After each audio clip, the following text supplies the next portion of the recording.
So, ladies and gentlemen, there's many trivia questions in NHL history, but probably anybody born before 1980 could answer this question, but after 1980, he probably couldn't. Who is the best player to not play in the NHL playoffs? That's a rough question. Now, this player increasingly comes under praise for the success he had, despite the fact he played some of the worst teams of the 1970s. This guy was very underrated as a forward, and I personally believe he was never really given a chance by the Montreal Canadiens before he went on to future NHL success. Of course, we're going to be talking about the talented Guy Charron. Now, Guy Joseph Jean Charron was born January 24th, 1949 in the great Quebec city of Verdun. Now, he was originally a product of the Montreal Canadien system, and he played 20 games over 2 seasons with Montreal. He was part of the Montreal Junior Canadiens program after graduating from the Verdun Maple Leafs. He played the majority of his minor pro hockey with the Montreal Voyageurs, put up some great numbers in 1970 season with 37 goals and 45 assists in 65 games. Now, after a cup of coffee in Montreal and another stint with the Voyageurs, he was part of the first half of Montreal season. I think they were playing to trade him. He had 15 games, he had 2 goals and 2 assists.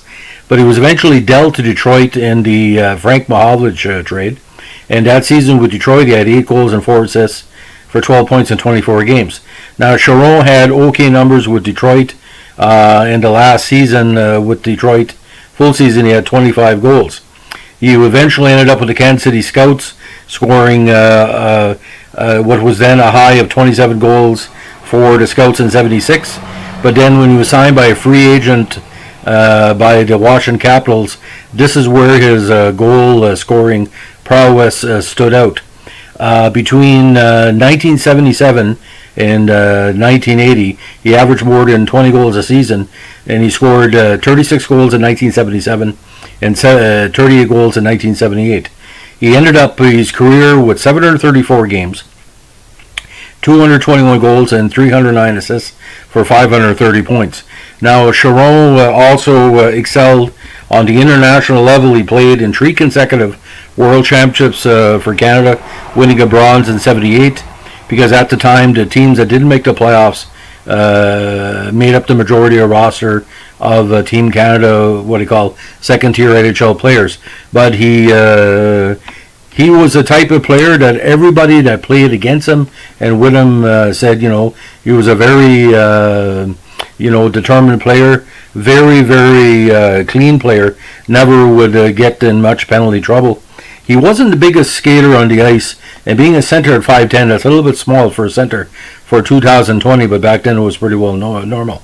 Now, Charron was one of many Montreal Canadiens that the Habs couldn't keep, and you look at Danny Grant and Bobby Sheen and Bobby Murdoch and a few others.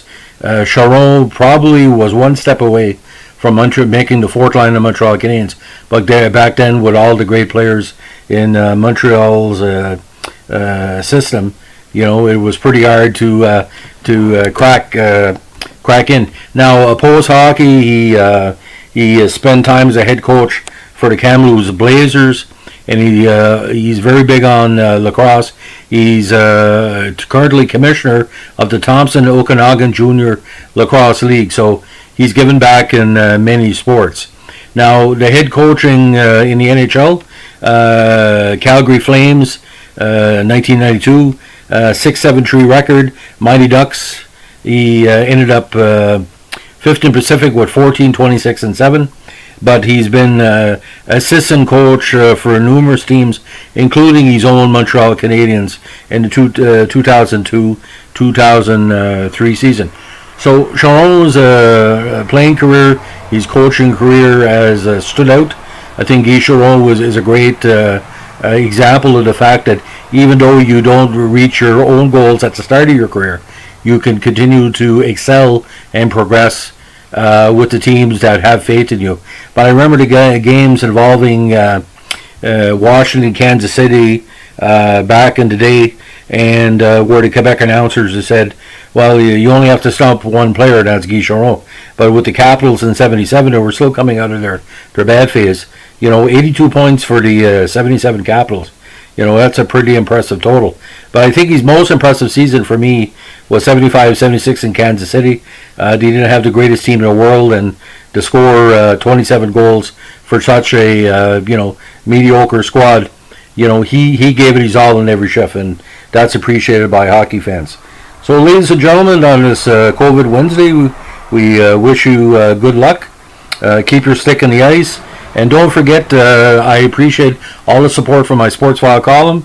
And please leave a like, comment, or subscribe. And if you like it, tell your friends. If you don't like it, keep it yourself. Have a good day. Bye.